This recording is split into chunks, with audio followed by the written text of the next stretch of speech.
때는 당나라 현종이 황위에 오른 지 24년째 되던 해.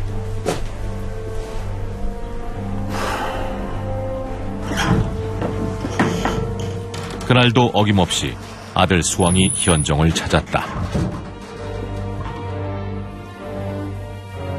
아빠마마, 소자 문안인사 올리옵니다. 평소 아들 수왕을 탐탁지 않아 하던 현종. 굳은 표정으로 일관하는데 오늘은 부인도 함께 왔사옵니다. 평소 며느리 사랑이 남달랐던 현종. 며느리도 함께 왔단 얘기에 굳은 표정이 서서히 풀리기 시작하고 궁한 최고의 미모로 절세미인이라 불리는 며느리가 들어서자 기쁨을 감추지 못하는데 오늘은 우리 며느리가 함께 왔구나. 요 며칠 아바마마를 통 못 찾아봬요. 제가 함께 오고 싶다 청하였습니다. 그래 잘했구나. 잘했어. 며느리 사랑은 시아버지라 했던가. 아버지와 딸 같은 돈독한 정을 나누는 두 사람.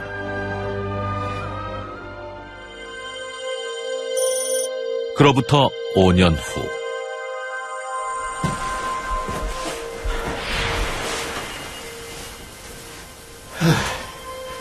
왜 아직까지 소식이 없단 말인가?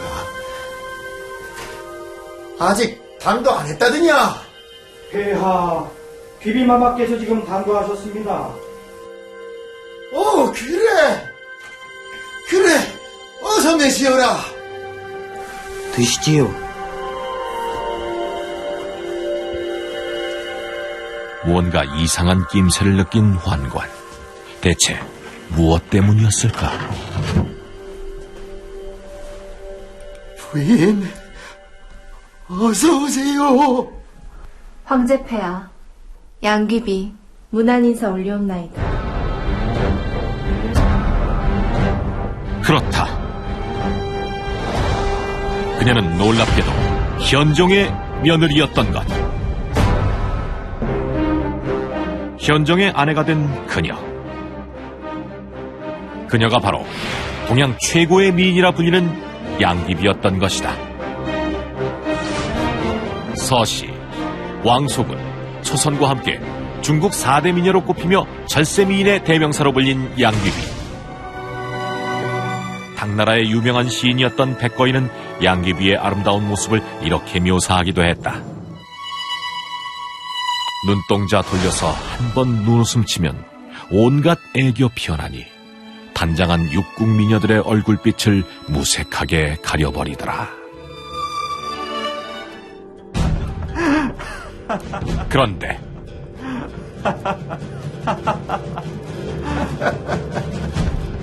시아버지를 남편이라 부르게 된 그녀.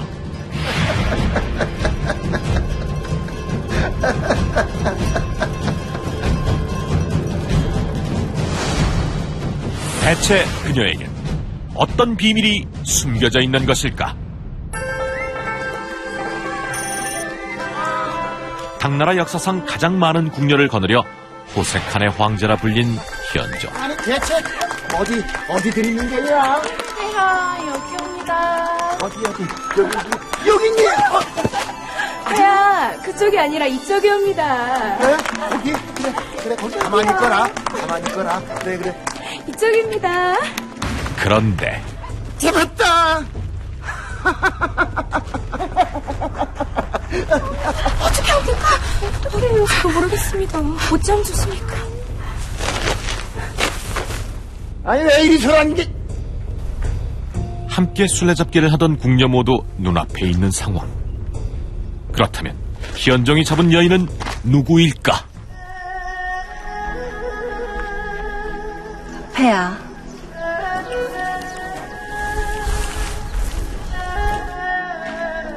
네 이름이 무엇이냐? 소인은 폐하의 18번째 아들인 수왕전하의 부인인 양옥환이라 하옵니다. 뭐? 내 며느리라고? 현종을 설레게 한 이는 다름 아닌 며느리였다. 그날 오후 현종은 깊은 시름에 빠져 헤어나오지 못했다. 잠깐 본 며느리의 얼굴이 계속 눈앞에 아른거렸기 때문이었다.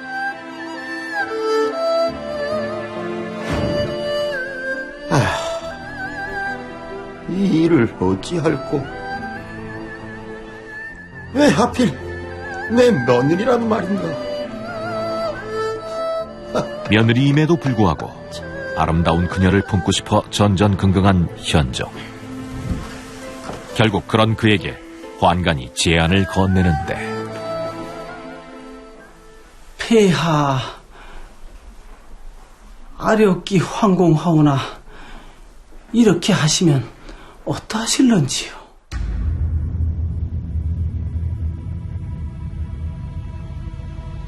은밀히 묘책을 전하는 환관. 옳거니 그런 방법이 있었구나. 아바마마, 그게 무슨 말씀이시옵니까? 오늘부로 수왕의 비 양옥하는 궁을 떠나 비군이가 되어 수행에 정진토록 하라. 놀랍게도 며느리에게 승려가 명하는 현종. 아바마마, 비군이라니요? 네가 감히 어명을 거역하겠다는 것이냐? 그래도 이거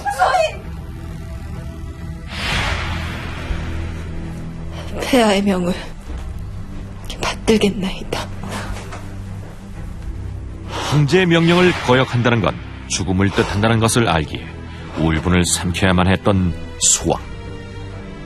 현종은 대체 왜 며느리를 사찰로 보내려 한 것일까? 혹시 자신이 가질 수 없기에 내친 것일까? 그런데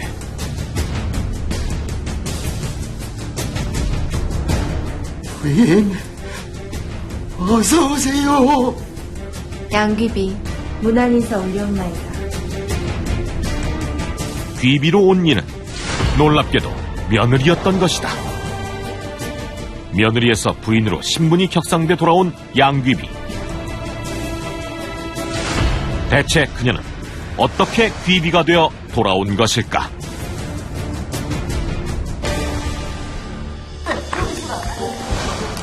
오 년 전 궁녀들과 술래잡기를 하던 현종. 그런 그의 모습을 몰래 지켜본 이가 있었으니 바로 현종의 며느리인 양옥환이었다. 나간다. 잡았다. 현종을 한참 바라보다가 다가간 그녀. 잡았다. 폐하, 소희는 폐하의 18번째 아들인 수왕전하의 부인인 양옥환이라 하옵니다. 내 며느리라고? 그렇다. 그녀는 처음부터 시아버지인 현종의 마음을 얻기 위해 이 모든 것을 계획했던 것이다.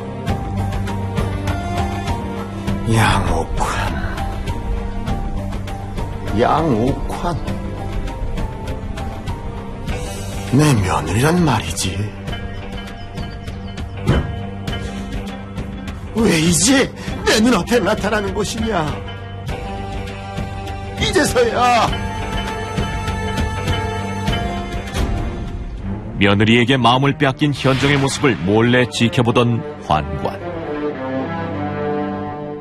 그런 그가 만난 사람은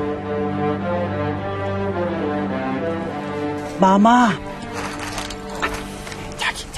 그는 현종의 며느리인 양옥환과 은밀한 만남을 갖게 된다. 대체 이들은 어떤 이야기를 나눈 것일까? 그렇단 말이지. 그럼 내 잠시 출가했겠소. 그렇게 되면 그간의 내 신분이 씻겨질 테니 황후가 되는데 문제가 없지 않겠소. 맞사옵니다. 그리만 하신다면 황후마마 감축드리옵니다. 누가 듣겠네. 예. 내 황후가 되면 이 은혜는 절대 잊지 않으리이다. 예. 가보게. 왕비 자리론 만족하지 못했던 그녀. 과거를 지우고 황후 자리에 앉기를 원했고 결국 폐하, 이렇게 하시면 어떠하실런지요? 귀비마마를 철로 출가를 시키시어 다시 환속을 시키시면 마마를 다시 곁에 가까이 두실 수 있사옵니다. 수왕의 비 양옥하는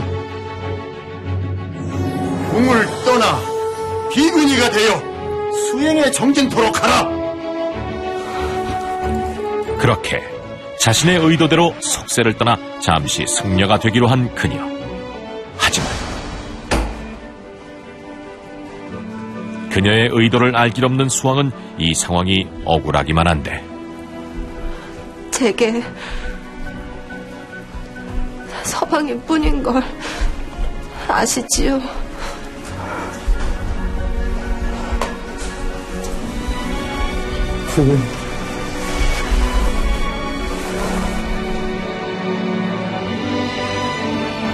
권력을 향한 야망, 환관을 매수하고 남편까지 버린 양귀비. 결국 그녀는 황제의 여인이 되어 부와 권력을 누리게 되는데 천륜을 어기면서까지 얻은 양귀비를 위해 온천을 만들어준 현종.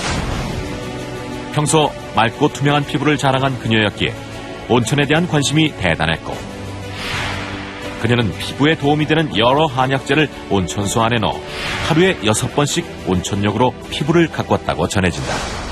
게다가 마마, 7가지의 꽃을 소주에 담가 맑게 여과시킨 화장수유입니다. 그래. 화장법에도 심혈을 기울인 그녀. 가장 기본이 되는 피부톤을 잡기 위해 천연 화장수만을 사용했고 꽃잎을 이용해 만든 화장수를 쓰다 보니 그녀 곁에 가면 늘 은은한 꽃향기가 났다고 한다. 하지만 이것으로 끝이 아니었다. 아직 멀었느냐? 마마, 지금 막 당도하였사옵니다. 어서 들라 해라. 예.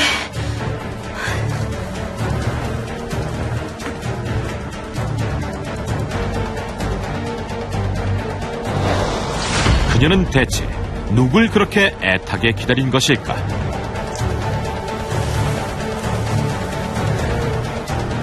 그녀가 기다린 건 다름 아닌 사내 아이였다. 바로 시작하거라. 네. 어서 마시거라. 갑자기 아이에게 물을 마시게 한 그녀. 그녀는 대체 사내 아이와 무엇을 하려 한 것일까?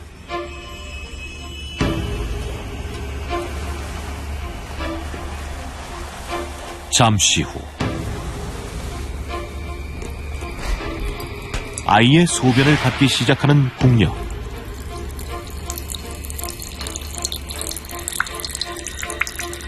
마마, 여기 싸웁니다.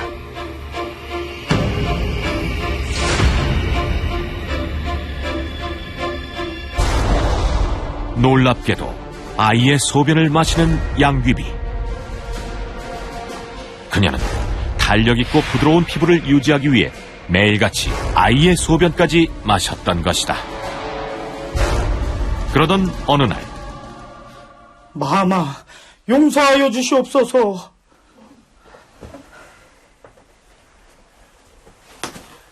내가 지금 몇 시간째 기다린 줄 아느냐? 죽을 죄를 졌나이다. 용서하여 주시옵소서. 마마, 용서하여 주시옵소서. 부인, 대체 무슨 일이요? 소인이 매일 아침 먹는 과일이 있사온데 그 과일이 도착하지 않아. 피부가 푸석해진 느낌이라. 너무 속이 상하옵니다. 뭐라? 800km 떨어진 남쪽 지방에서 나는 열매의 달이 그걸 지금 이유라고 되는 게냐?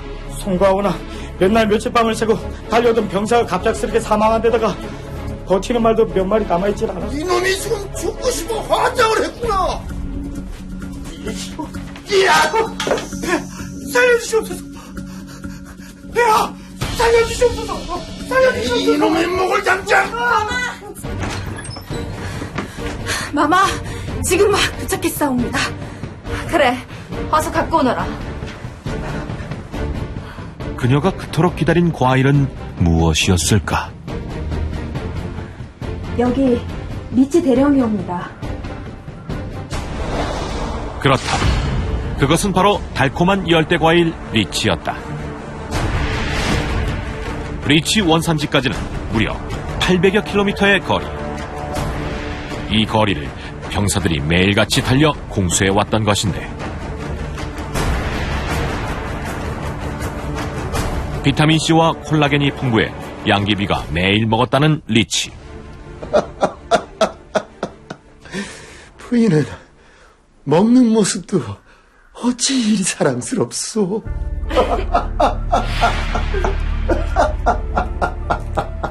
가까스로 목숨을 부지한 환관. 난 당시 모르겠어. 어디가 이쁘다고 폐하가 귀비마마께 푹 빠졌단 말이오. 그러기나 말입니다. 아무튼 폐하의 취향도 참 독특하시옵니다. 취향이 독특하다니, 이게 대체 무슨 말일까? 양귀비가 절세미인이 아니라는 것일까?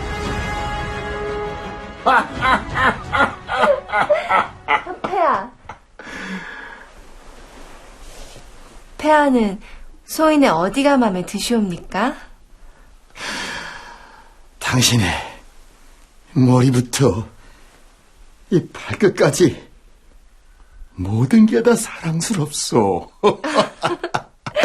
그래도 한 가지만 꼭 집어서 말씀해 보시지요. 한 가지만.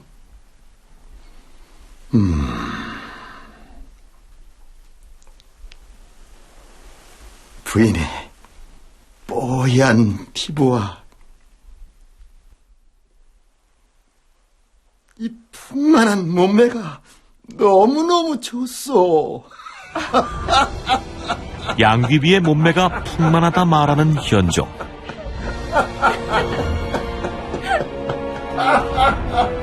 그렇다. 사실 우리가 알고 있는 절세미인 양귀비는 상상 속 인물일지도 모른다. 중국 역사 기록에 따르면 양귀비는 164cm의 키에 69kg으로 통통한 몸매를 가졌다고 알려졌는데, 또 다른 문헌에는 150cm를 간 넘는 키에 80kg에 육박하는 몸매를 가졌다고 표현되는 등 그녀의 몸매에 대한 다양한 설이 존재한다. 또한 중국 역사서인 구당서를 보면 양귀비의 용모에 대해 풍만하고 농염하다는 뜻인 차질풍염이 쓰여있고, 중국 고사성어 중에는 양귀비를 표현하는 환비연수가 존재하기도 한다.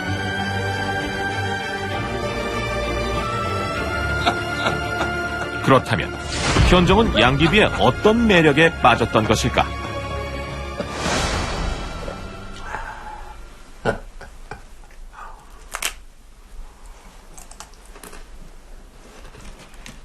폐하, 요즘 정사 보시느라 고민이 많으시지요? 그렇소. 그래도 내일이 부인과 술 한잔 할 수 있으니 나는 참으로 복이 많은 사람이요.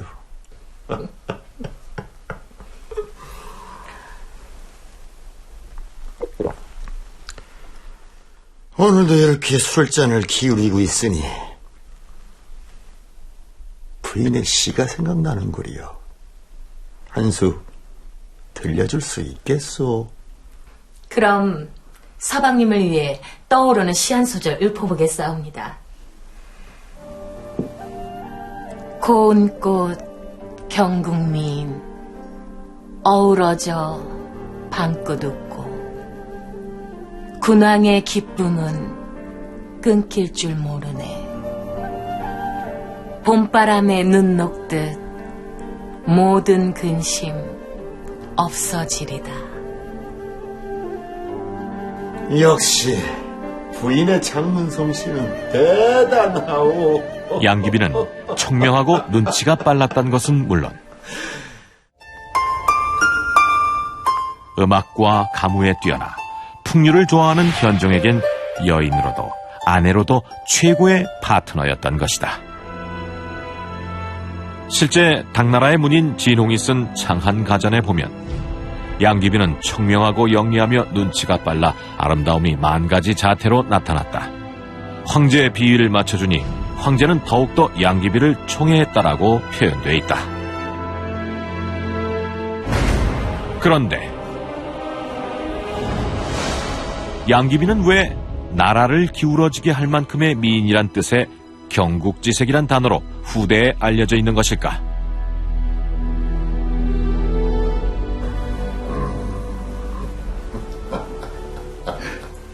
폐하, 시원하시옵니까?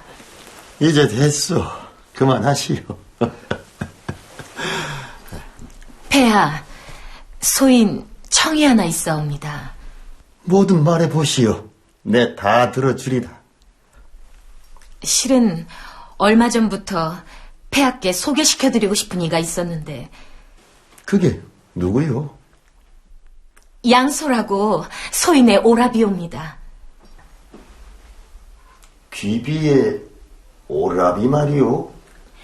폐하의 오른팔이 되어 충성할 인물입니다. 좋소. 뭐 귀비가 그렇다면 그런 것이지. 내 당장 귀비의 오라비에게 고위 관직을 하사하겠소.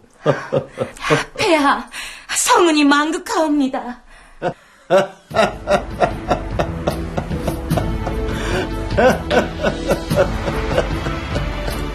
그녀는 사랑의 눈이 먼 현종을 이용해 친인척들을 고위관직에 대거 등용했던 것. 하지만 이런 양귀비의 권세도 그리 오래가지 못했다. 고위관직에 오른 양씨 가문의 횡포가 심해져 권력을 쥐고 나라를 어지럽게 하는 지경에까지 이르자 결국 반란이 일어나게 된다. 마마, 지금 피하셔야 합니다. 내가 왜 피해야 한단 말이냐?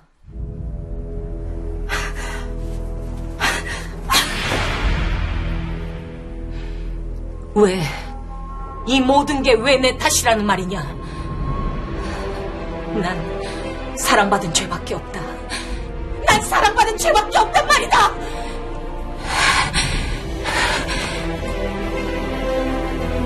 하지만 양귀비는 알고 있었다.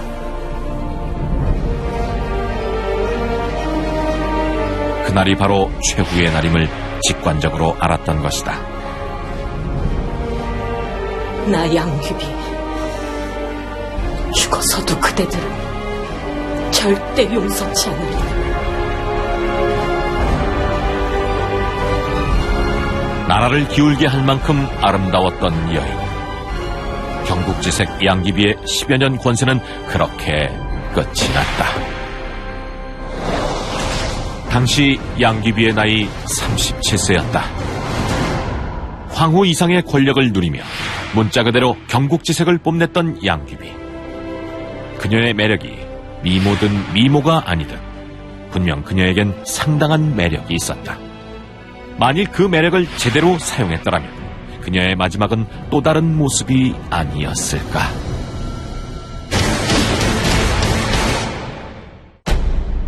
조선 숙종 27년 어느 날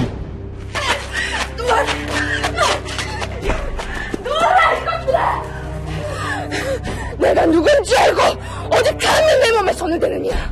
너희들이 이래놓고도 무사할 것 같더냐? 아주 끝까지 잘했다고 저러지. 어머나! 시빈, 그대는 아직도 죄를 뉘우치지 못하였는가? 전하, 제가 이 나라 세자의 엄이라는 것을 잊으셨사옵니까? 저를 죽이시려거든 내 아들 세자부터 죽이고 오십시오. 닥쳐! 더 이상 말이 필요 없다. 당장 사약을 들라. 장희빈이 죄인의 신분으로 사약을 받게 된 것. 그런데 반성은커녕 왕이 내린 사약을 3번이나 거절했다는 장희빈.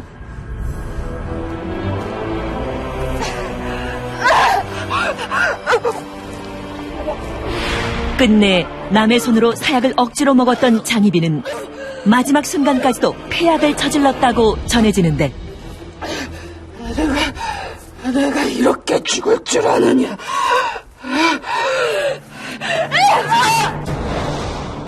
자신이 낳은 아들인 당시 세자를 성불구자로 만든 것이다. 이날의 사건으로 세자는 훗날 왕위에 오른 뒤에도 후사가 없었다고 전해지고 있다.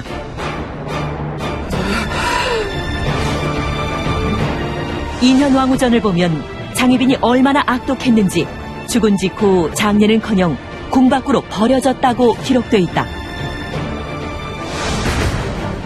그런데 장희빈의 죽음에 대한 또 다른 기록이 전해졌다.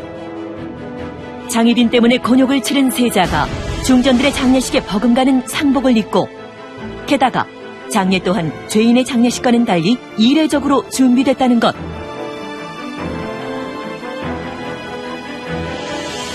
과연 중재로 사약을 받은 장희빈에게 어떻게 이런 일이 가능했던 것일까? 혹시 악녀로 알려진 장희빈에게 우리가 몰랐던 또 다른 진실이 있는 건 아닐까?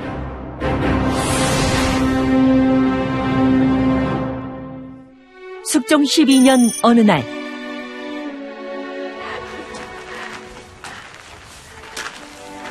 그대와 함께하니 이 웃음이 끊길 날이 없네. 그래. 전하께서 저를 이토록 예뻐해 주시니 몸둘 바를 모르겠습니다. 당시 숙종은 장희빈을 무척이나 아끼고 사랑했다. 그런데 이런 두 사람을 못마땅하게 지켜보는 누군가가 있었는데, 과연 그녀는 누구인 걸까?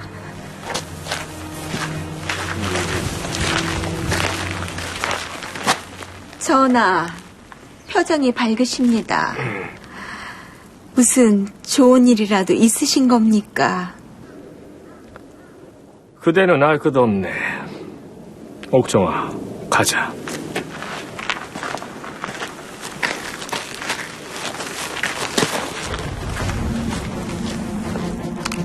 장희빈에게 왕의 사랑을 빼앗겼던 그 사람은 바로 숙종의 정비인 인현왕후 민씨였다. 그간 늘 장희빈에게 당하는 것으로만 묘사됐던 인현왕후. 그런 그녀에게 우리가 몰랐던 모습이 있었다는 것. 과연 무슨 일이 있었던 걸까?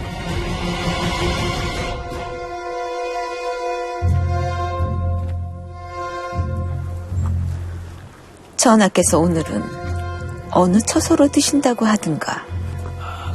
그게 말입니다. 당장 구하지 못할까? 궁인 장씨의 처소로 든다고 하셨사옵니다. 무엇이라? 놀랍게도 인현왕후가 장희빈을 질투했다는 것이다. 그날 밤, 어찌 혼자 오셨습니까? 전하께서 분명 오늘 밤에 오신다고 하셨는데. 전하께서는 이미 침소에 드셨사옵니다. 그러니 기다리지 말고 들어가 보세요. 장희빈을 찾겠다던 숙종이 오지 않았던 이유는 과연 무엇이었을까?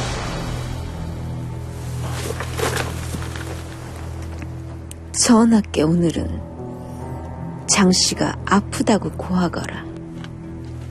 어찌 제가 감히 전하께 거짓을 고합니까?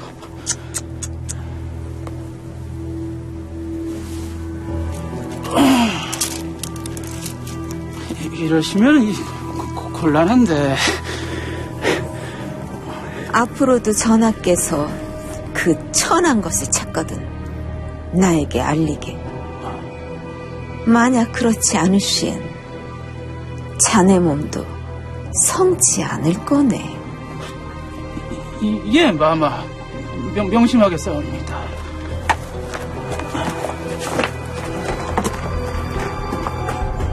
한나라의 왕비였던 그녀가 매수까지 해가며 장희빈을 질투했던 것이다. 그로부터 얼마 후 찾으셨습니까, 마마?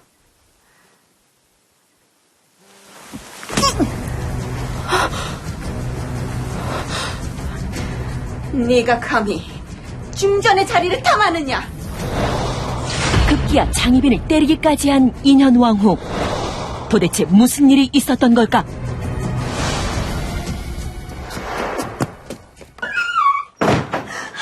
중전마마, 큰일 났습니다. 장씨가 회임을 하였다고 합니다. 왜야? 당장 그 요망한 년을 끌고 와라. 마마, 억울하옵니다. 장말 말고 어서 종아리를 걷거라. 알고 보니 장희빈의 임신 소식에 인현왕후의 질투가 발동했던 것이다. 당시 아이가 없던 인현왕후는 장희빈의 임신 소식이 반가울 리가 없었는데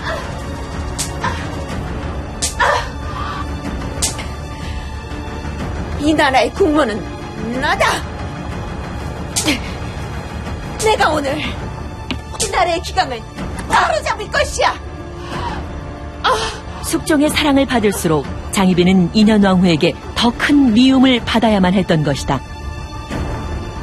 실제 숙종실록에도 인현왕후가 장희빈을 때린 사실이 기록되어 있다.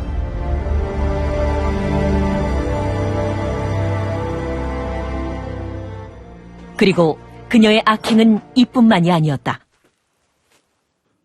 중전!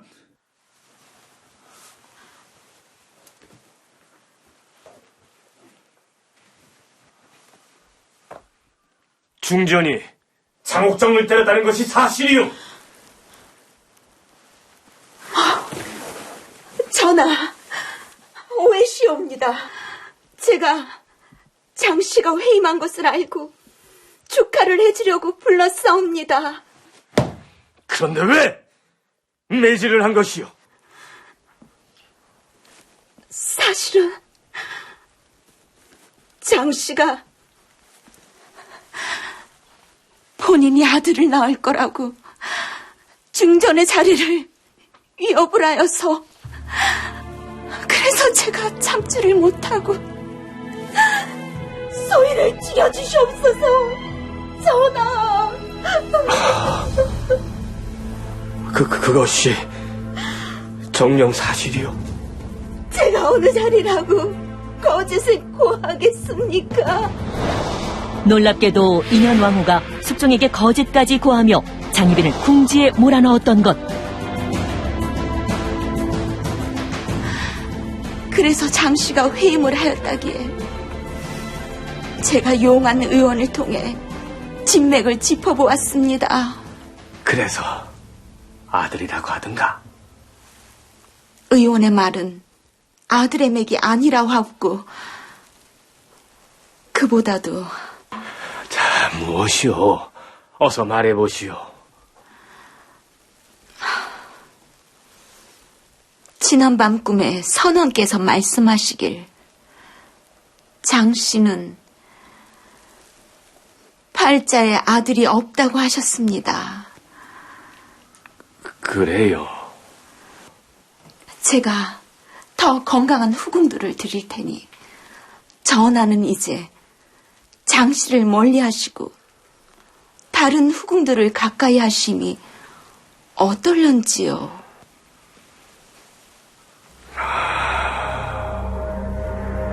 왕에게서 장희빈을 떼어내려 했던 인현왕후. 실제 숙종실록에도 인현왕후가 선왕의 꿈 이야기를 지어내어 장희빈은 아들을 낳을 수 없다고 말한 것이 기록돼 있다. 그런데 숙종 14년 10월 27일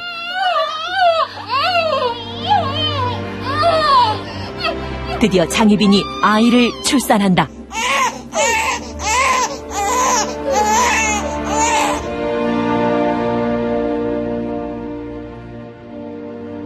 옳지. 전하, 그렇게 기쁘시옵니까? 이 어찌하니 기쁘겠는가. 나의 첫 아들이다.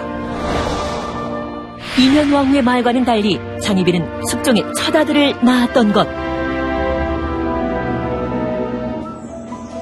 나의 아들의 어미인 너에게 내 특별히 상을 내리도록 하마. 아들을 낳은 후 장희빈은 숙종에게 더 큰 총애를 받게 된다.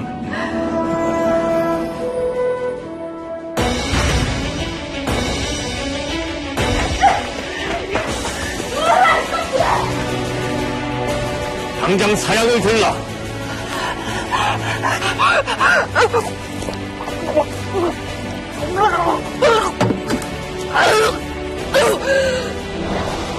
왜 숙종은 그토록 아끼던 장희빈을 죽인 것일까?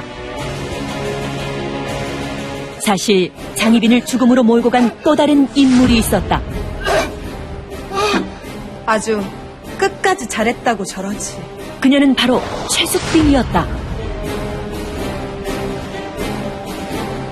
무술이 출신으로 훗날 영조의 어머니가 되는 최숙빈.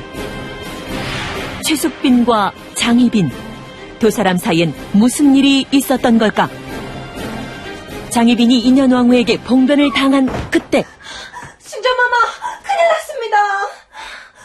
궁안에 궁인 장씨가 전하의 아이를 가졌다는 소문이 쫙 퍼졌습니다.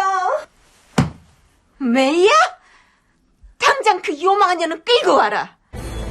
장희빈의 임신 소식을 알렸던 인현왕후의 무술이, 그녀가 바로 최숙빈이었다. 마치 자기가 중전마마라도 된 양 그렇게 유세를 떤다고 합니다. 아무래도 단도리를 하시는 것이. 당장 그녀는 끌고 와라. 예, 중전마마. 당시 궁녀 출신이었던 장희빈이 숙종의 사랑을 독차지하자 같은 궁녀였던 그녀의 질투심이 발동했던 것.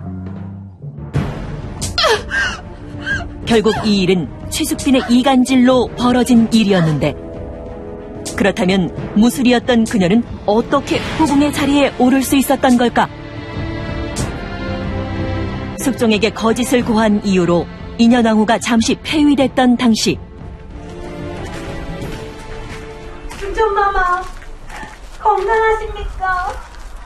소녀, 마마를 직접 뵙고 모시지 못하는 이게 무슨 소리더냐? 용서하여 주시옵소서. 그것이 아무래도 저 방 안에서 들려오는 소리 같사옵니다만.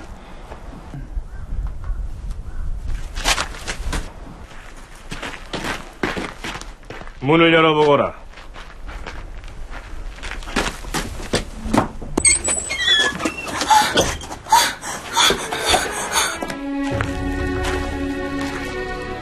무엇을 하고 있는 게냐?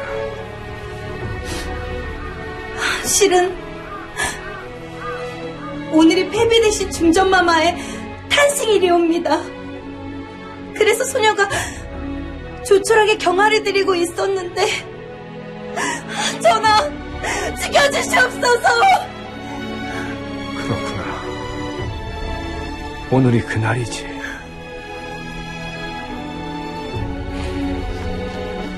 주인을 생각하는 너의 마음이 참으로 기특하구나. 그래, 너의 이름이 무엇이냐? 네? 폐위된 인현왕후의 생일날, 숙종의 눈에 띄어 승은을 입게 됐고 결국 숙빈의 자리에 오른 것이다. 그런데 장희빈의 죽음에 최숙빈은 어떤 영향을 미쳤던 걸까?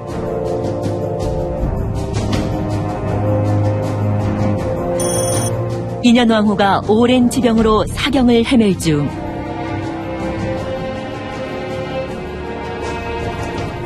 대체 이것은 무엇이더냐?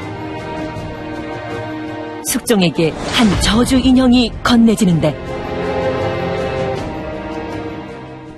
희빈이 자신의 처소에 몰래 신당을 지어놓고 밤마다 이 인형을 통해 중전마마를 저주했습니다. 최숙빈의 밀고로 숙종은 인현왕후의 병이 장희빈 때문이라고 믿게 된 것. 장희빈, 네가 이러고도 무사할성 싶더냐? 결국 이 사건으로 장희빈은 죽음을 맞게 되는데 이 모든 것이 최숙빈의 계획이었다는 것이다. 실제 숙종실록을 보면 최숙빈이 왕에게 장희빈의 신당 이야기를 몰래 전한 것으로 기록되어 있다. 인현왕후를 저주한 일로 사약까지 받게 된 장희빈. 하지만 장희빈이 신당에서 인현왕후를 저주했다는 기록은 숙종실록이나 그 어떤 역사서에도 전혀 발견되지 않았다. 그런데 왜 최숙빈은 숙종에게 그런 밀고를 했던 걸까?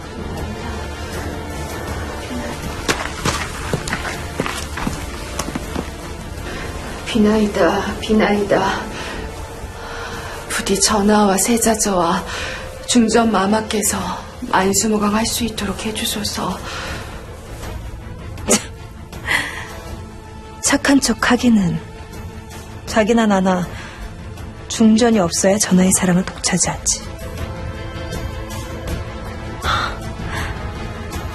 혹시 그 모든 것이 장희빈을 견제하기 위한 최숙빈의 계략은 아니었을까?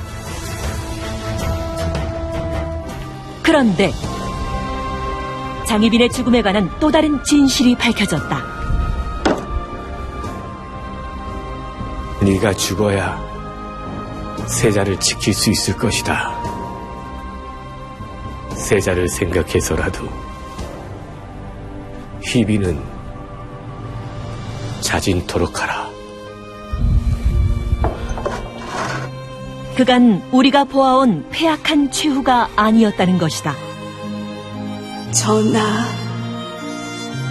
미천한 소생 기꺼이 죽겠사옵니다. 전하께서는 부디 옥체 보존하시어 만수무강하시고 이 나라 종사 위에 힘써주시옵소서. 실제 숙종실록에도 장희빈이 나라를 위해 스스로 죽음을 선택했고 때문에 장례 또한 후하게 치러졌다는 기록이 전해진다. 역사는 승자의 기록이라는 말이 있다. 그간 우리가 알고 있던 인현왕후와 최숙빈의 모습이 진실이 아닐 수도 있다는 것이다. 그렇다면 혹시 장희빈은 희대의 악녀가 아닌 그 시대가 만든 또 다른 희생양은 아니었을까?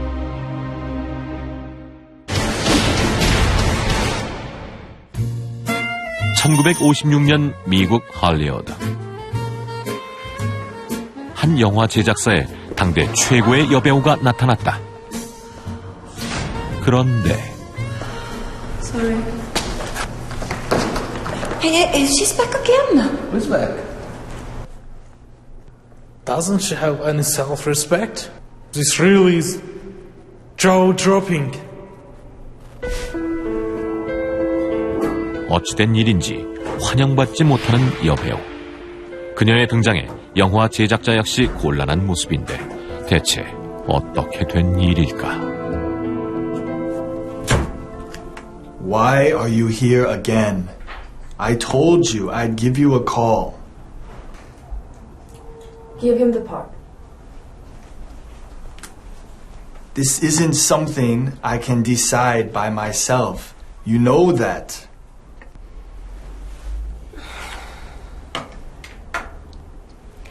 What's wrong with my husband? I promise I'll help him prepare well for the role. Seriously, why is the Audrey Hepburn acting like this? 그녀는 바로 전설의 여배우 오드리 헵번이었다.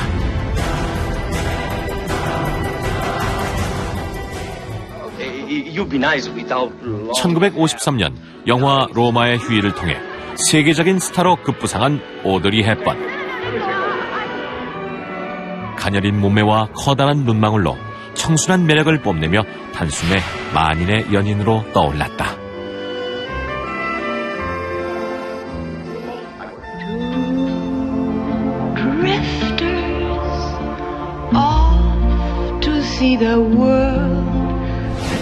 영화계의 희성처럼 등장한 오드리 헵번. 그녀에 대해 모든 언론이 극찬을 아끼지 않았는데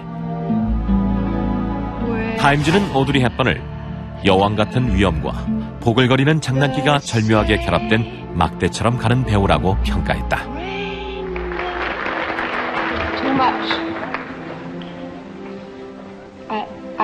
그 후 26의 어린 나이로 아카데미 여우주연상까지 거머쥔 그녀.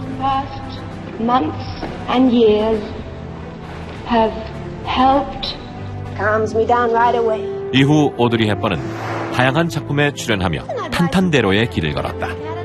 특히 노출과 선정적인 모습이 아닌 그녀만의 우아한 매력을 선보이며 대체 불가능한 할리우드 최고의 로맨틱 여왕으로 자리매김했다.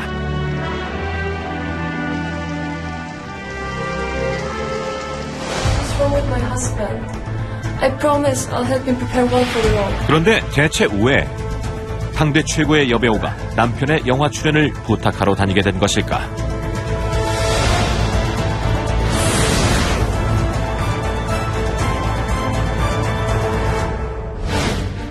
(1954년) 오드리 헵번은 연극 온디네에 함께 출연한 배우 멜 페러와 사랑에 빠진다. 그리고 그해 가을 스위스의 작은 시골 마을에서 조촐한 결혼식을 올리는 두 사람. 당시 오드리 헵번은 이미 최고의 인기 스타였고 상대인 멜 페러는 오드리보다 12살이나 많은 한물간 배우였다. 때문에 이 결혼은 많은 이들을 놀라게 했다. 그리고 결혼 후 2년이 지난 어느 날,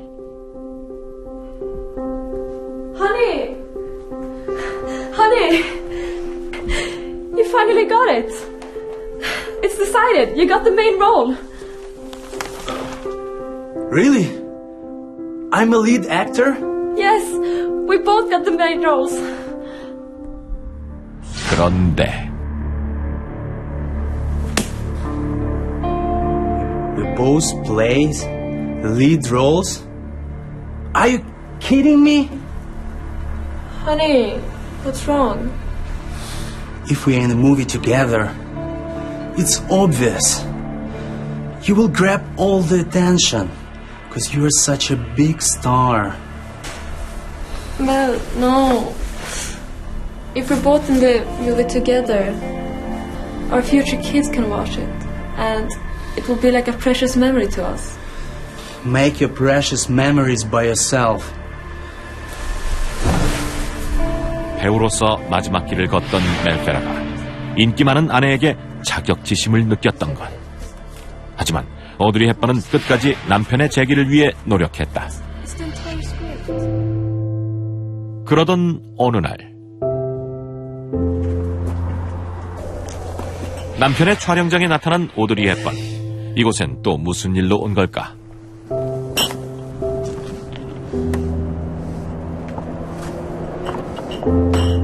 오드리 헵번은 바쁜 스케줄 속에서도 남편을 위해 촬영장을 자주 찾았고 허드렛 일도 마다하지 않았다.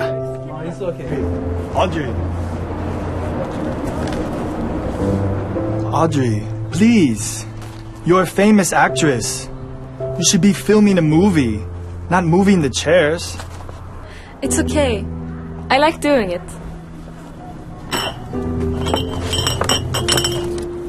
Drink this.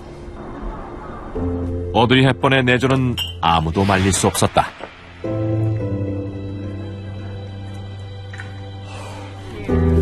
여배우로서의 화려한 삶보다는 한 남자의 아내로 헌신하는 삶을 더 중요시했던 것이다. 하지만 남편 멜 페러는 그녀의 그런 행동이 못마땅하기만 했다.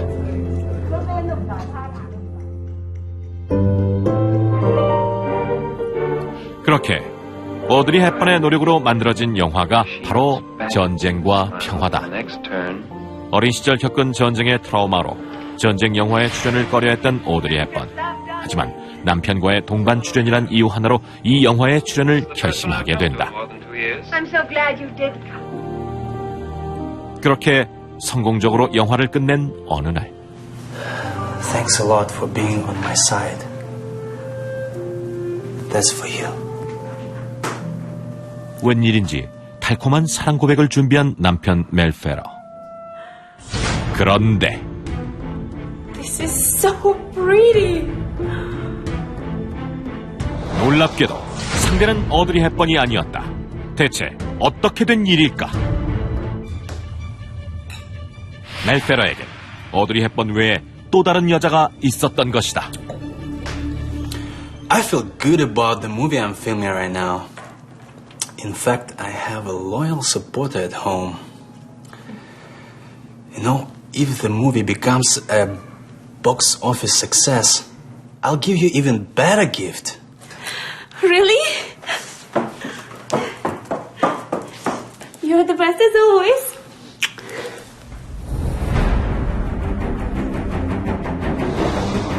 천하의 바람둥이였던 멜 페러는 아내 오드리 헵번의 내조를 교묘히 이용하며 다른 여자를 만나고 있었던 것. 하지만 아무것도 몰랐던 오드리 헵번은 그 시간에도 남편의 재기를 위해 고군분투했다. 남편이 제작하는 영화를 위해서라면 마음에 들지 않더라도 직접 주연 배우로 나설 정도였다. 실제로 오드리 헵번과 멜 페러가 결혼 기간 동안 함께 제작한 영화는 총 4편에 이른다. 오드리 헵번이 얼마나 남편을 위해 희생했는지는 결혼 중에 출연한 작품을 보면 알 수 있다. 특히 멜 페러가 연출한 영화 그린 맨션이 대표적인데, 그린 맨션은 당시 약 35억 원의 거금을 들여 만든 대작이었다. 하지만 멜 페러의 의욕이 너무나 과했고 그 결과 흥행 참패와 함께 많은 비난과 질타를 받아야 했다. 결국 이 영화는 오드리 헵번 생애 첫 실패작이 됐다. 그러던 어느 날 스케줄을 마치고 늦은 밤이 돼서야 집으로 돌아온 오드리 헵번. Is he home already? 인기척을 느끼고 소리가 나는 곳으로 향하는데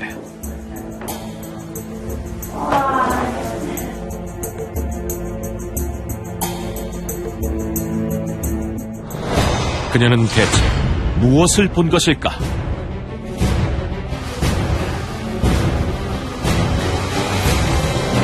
그것은 바로 남편 멜 페러의 불륜 현장이었다. Listen, who do you love more? Me or Audrey? Is that a question? Of course it's you. To me, Audrey is just a family member, not a lover. You are the only woman I am madly in love with.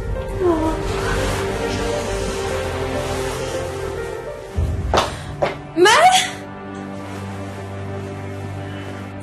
You've been cheating on me? From now on, we should respect each other's privacy. You should go get another guy. 상상조차 못했던 남편의 외도. 하지만 더 놀라운 것은 남편의 반응이었는데. We're a husband and wife. We love each other. Love? She's the only one who gives me butterflies now. Not you. You're just my manager. 불륜녀 앞에서 치욕을 당한 오드리 헵번. 하지만 오드리 헵번은 이 결혼을 깨버릴 수 없었다. 반드시 가정을 지키고 싶은 이유가 있었던 것이다. 1935년 당시 7살이었던 오드리 헵번은 위험한 현장을 목격하게 된다. Mrs. Harbin about to get home. She's gotta catch us. Yeah, we got plenty of time, baby. Come on, get over here. 다름 아닌 아버지와 가정부의 불륜 현장을 보고만 것. 그런데 Audrey, sweetie, I gotta be honest with you. I don't love your mother anymore. And I know you're too young to understand, and I hope you never know what it feels like, but it's a terrible thing, living with somebody you don't love.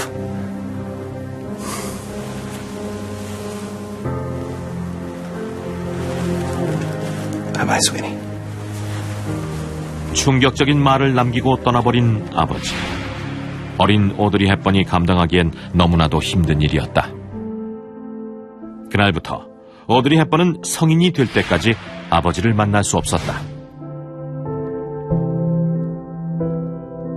그녀는 훗날 아버지가 떠난 날부터 너무도 아버지를 그리워했습니다. 나는 항상 아버지가 있는 다른 친구를 부러워했습니다. 자신이 겪었던 아버지 없는 슬픔을 자녀에게 물려주기 싫었던 오드리 헵번. 사실 그녀는 멜페러의 아이를 임신했던 것이다.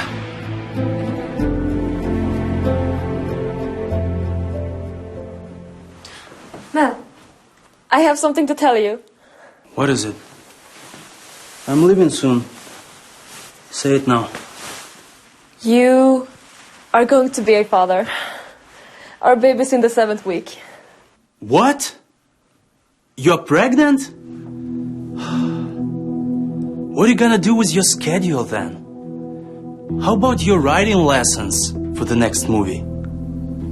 Don't you want to meet our baby? Here comes again. Getting all emotional. You know, no wonder. You're an actress. Jesus. 애석하게도 남편 멜페러는 가정의 행복보다는 부와 명예를 더 중요시하는 사람이었다. 결혼 후 줄곧 남편을 위해 헌신해온 오드리 헵번. 밖에선 많은 이들의 사랑을 받는 화려한 여배우였지만 집에선 남편에게 사랑받지 못하는 불행한 여자였던 것이다.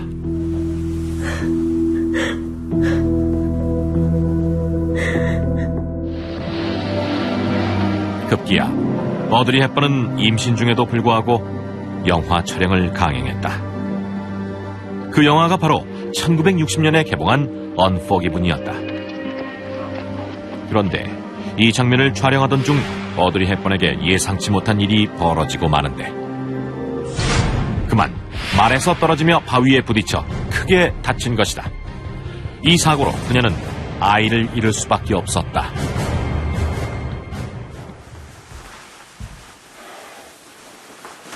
You're going out again? I have a meeting with a filmmaker today. Can you just stay at home today? I'm feeling really sick. Why are you so fertile if your body can't handle it? Stop wishing that giving a birth will change me even a bit. I don't care about you and your baby. 그녀가 꿈꾸던 것과는 너무나도 다른 방향으로 흘러간 결혼 생활. 오드리 헵번은 점점 후회하기 시작하는데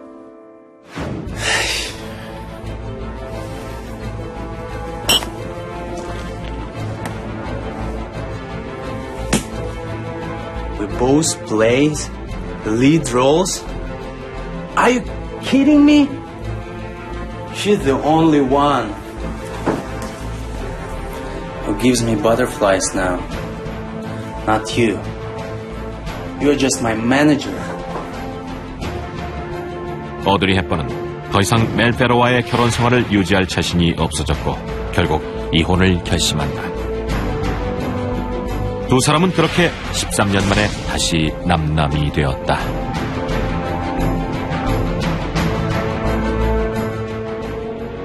그로부터 1년 뒤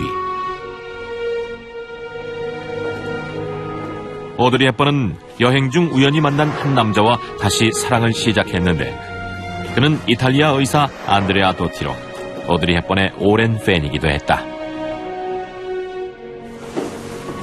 Audrey, let go the past, let go the wounds, start fresh with me. Let's have a family together, let's have kids. We'll be happy, I promise you. Audrey, please, marry me. 이혼의 상처가 있던 오드리 헵번을 따뜻하게 감싸 안아줬던 안드레아 도티. 결국 오드리는 그의 사랑을 받아들이며 두 번째 결혼을 결심하게 된다.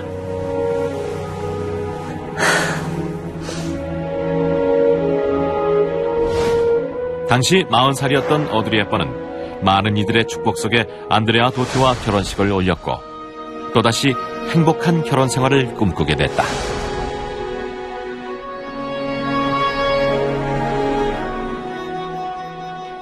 결혼 후에도 오드리 헵번은 영화 촬영으로 바쁜 나날을 보냈다. 심지어 한 달 넘게 집을 비우기도 했고 때문에 남편과 떨어져 지내는 시간이 많았다. 그런데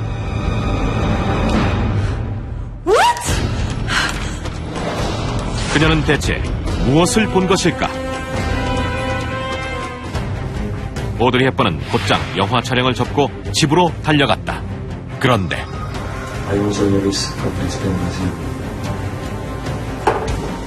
놀랍게도 낯선 여자와 함께 있는 남편을 보게 된 것.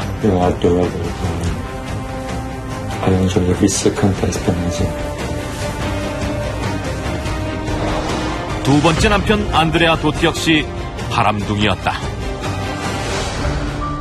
조금 전 그녀가 신문에서 본 것은 바로 남편 안드레아 도티의 불륜 현장이 찍힌 파파라치 기사였던 것이다.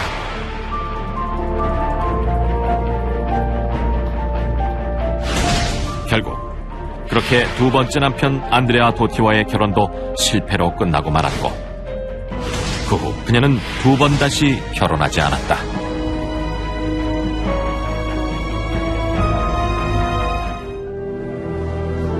두 번의 이혼 후 작품 활동도 뜸해진 오드리 헵번. 그녀는 아내나 배우로의 모든 의욕을 잃고 만 것이다.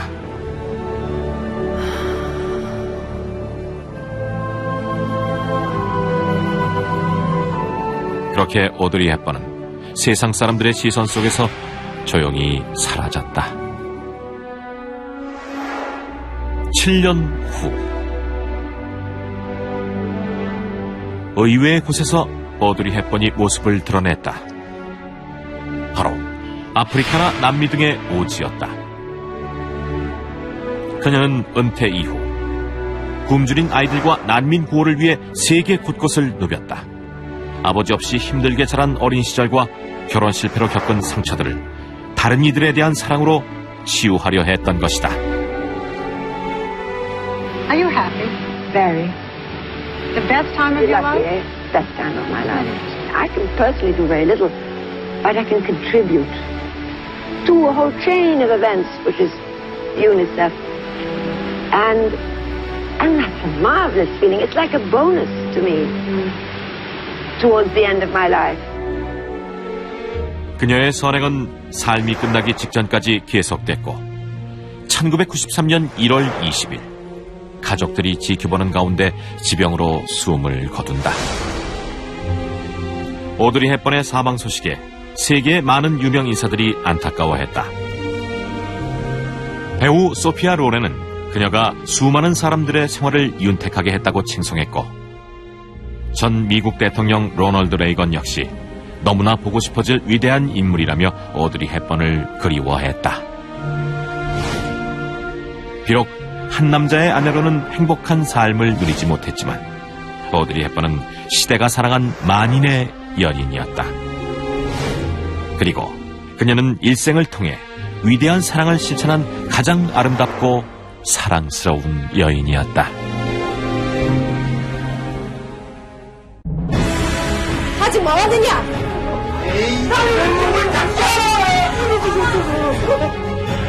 절대 용서치 않으리. Here, I have some juice for you. Thank you.